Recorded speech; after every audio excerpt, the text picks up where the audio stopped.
मित्रों, आपने एक कहावत सुनी होगी कि झूठ बोले कौवा काटे। आपने ये ज़रूर सुना होगा। तो याद रखिए, कौवा जो है वो किसका वाहन है? कौवा वाहन है शनिदेव का। और कुंभ राशि में आप देखेंगे, कुल मिलाकर जब भी शनिदेव आपको दिखेंगे, जैसा चार्ट में भी दिख रहा है कि इनका वाहन कौवा होता है।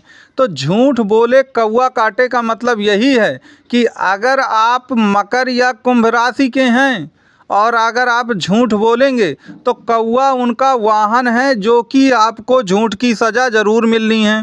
तो अगर आप कुंभ राशि के हैं और अगर आपने झूठ और बेईमानी का कोई काम किया है तो याद रखिए, शनिदेव तो अपनों को सबसे पहले माफ़ नहीं करते, चाहे वो दूसरों को एक बार माफ़ भी कर दें, जो अपने होते हैं उनको वो माफ़ नहीं करते। तो आपकी इस समय सन की 7.5 भी चल रही है। और याद रखिएगा, अगर आपने कुल मिलाकर झूठ और बेईमानी से कोई भी काम करने की कोशिश किया तो फिर वही है कि झूठ बोले कौवा काटे। और कौवा क्या है? कौवा शनिदेव का वाहन है। इसलिए आपको कोई भी ऐसा काम नहीं करना है जो कुल मिलाकर इस सन की 7.5 में आपके लिए मुसीबत पैदा करे। तो आज हम इसी विषय पर चर्चा करेंगे कि वास्तव में सन की 7.5 को भी आप अपने लिए अमृतमयी कैसे बना सकते हैं। एक अमृत वर्षा जो है वह आपके ऊपर कैसे हो सकती है, क्योंकि जो आप कुंभ राशि का साइन भी देखेंगे, जैसा कि आप डायग्राम में देख भी रहे हैं, उसमें क्या हो रहा है, उसमें एक व्यक्ति अमृत की धार जो है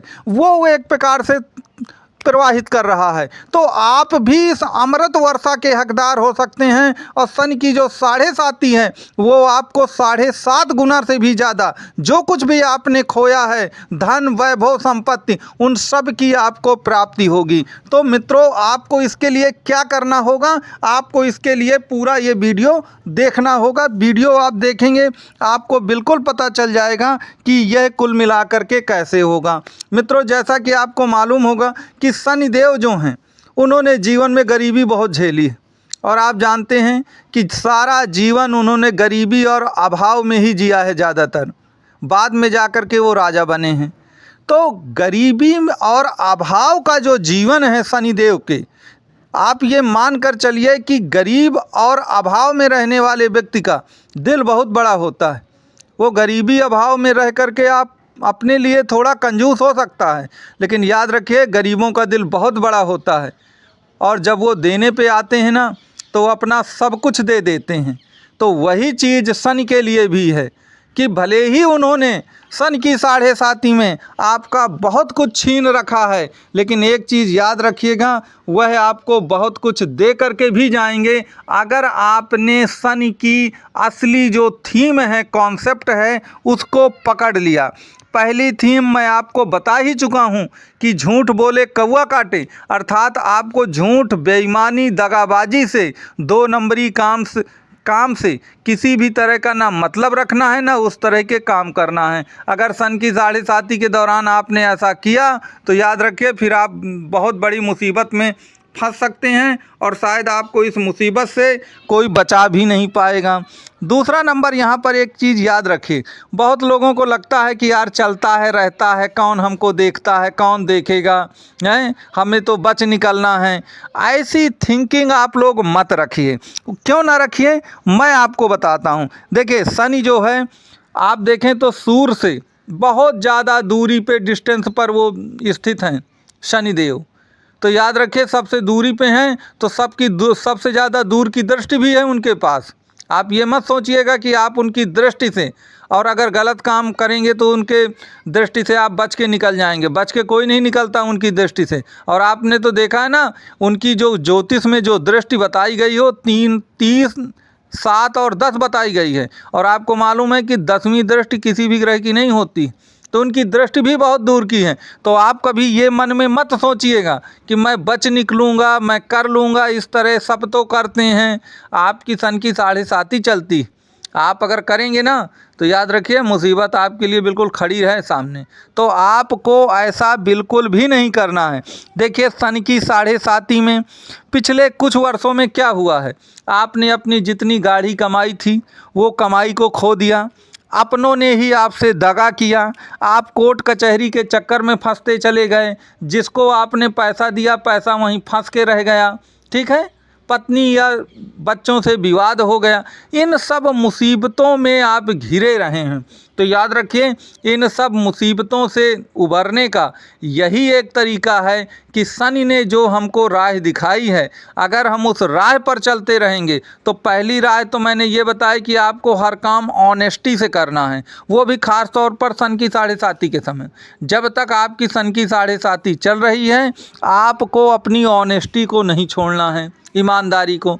नंबर 2 पर एक चीज़ और याद रखिएगा कि सन की 7.5 में चंद्रमा का विशेष महत्व है, क्योंकि चंद्रमा से ही आपकी सन की 7.5 देखी जाती हैं। तो चंद्रमा का विशेष महत्व होने के कारण आपको ये देखना है कि आपकी कुंडली में चंद्रमा की स्थिति क्या है।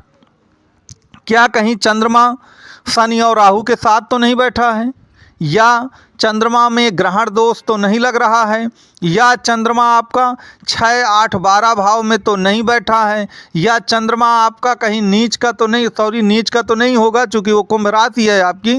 तो कहने का तात्पर्य ये है कि आपका चंद्रमा अगर किसी रूप में कमज़ोर है, तब तो फिर आपको भूल के कोई गलती नहीं करनी। नहीं, याद रखिए, चंद्रमा आपका मन और दिल है, और शनि जो होते हैं वो दुख के स्वामी होते हैं और मन और दिल को तोड़ने वाले होते हैं। तो सब काम कुल मिलाकर के गड़बड़ हो जाएंगे और निश्चित तौर पर आपको इसकी हानि उठानी पड़ेगी। आप लोग कमेंट बॉक्स में या व्हाट्सएप का ये नंबर दिया गया है, इस पे आप लिख करके ज़रूर बताइएगा कि वास्तव में आप जो चंद्रमा हैं वह आपकी राशि में इस समय कहाँ पर विराजमान है। तो चंद्रमा की स्थिति से बहुत कुछ ये पता लगाया जा सकता है कि वास्तव में सन की 7.5 का कितने प्रतिशत तक आप पर असर पड़ेगा। चंद्रमा की स्थिति याद रखिए, चंद्रमा की स्थिति बहुत कुछ बता देती है कि वास्तव में आप पर सन की 7.5 का कितना ज़्यादा प्रभाव पड़ता है। तो कमेंट बॉक्स है, व्हाट्सअप नंबर है, आप इसमें लिख करके ज़रूर बताइए कि सन की 7.5 के चंद्रमा आपका जन्म कुंडली में कहाँ पर स्थित है। यहाँ पर एक चीज़ याद रखिएगा कि कुंडली का एक रूल है ज्योतिष का कि लग्न का वेटेज सबसे ज़्यादा होता है, और जो प्रथम भाव होता है आपका लग्न, वो सबसे ज़्यादा मजबूत भाव माना गया है। देखिए, कभी भी लग्नेश जो होता है, लग्न का स्वामी या राशि का स्वामी, कोई भी एक प्रकार से ग्रह कभी अपने घर को बर्बाद नहीं करता। तो चूंकि कुंभ में ही शनि हैं और कुंभ के वो स्वामी भी हैं, तो आपको पहली बात तो ये छोड़ देनी चाहिए कि आपको ज़्यादा कष्ट मिलने वाला है। कष्ट आपको तभी मिलेगा जब आप गलत कार्यों में रत हो जाएंगे, वरना जैसा मैंने आपको बताया है कि अमृत वर्षा आप पर होगी। आप केवल ऑनेस्टी से, डेडिकेशन के साथ अपना काम बस करते रहिए। तो याद रखिए, आपको शनिदेव का जो दंड धारक कौवा है जो आपको काटेगा, वो निश्चित तौर पर फिर आपको नहीं काटेगा। लेकिन अगर आपने कोई गलत कार्य करने शुरू किए तो फिर सन की 7.5 तो चल ही रही हैं, वो तो बिल्कुल देख ही रहे हैं शनिदेव कि कौन गलत करने जा रहा है, और जो गलत करेगा उनका कौवा खड़ा है और निश्चित तौर पर वह आपको भी दंड दे करके रहेगा। तो आपको किसी भी प्रकार से कोई गलत कार्य नहीं करना है। अगर आप ऐसा नहीं करेंगे तो निश्चित तौर पर आप ये मान कर चलिए कि आपकी सन की 7.5 आपके लिए लाभदायक हो।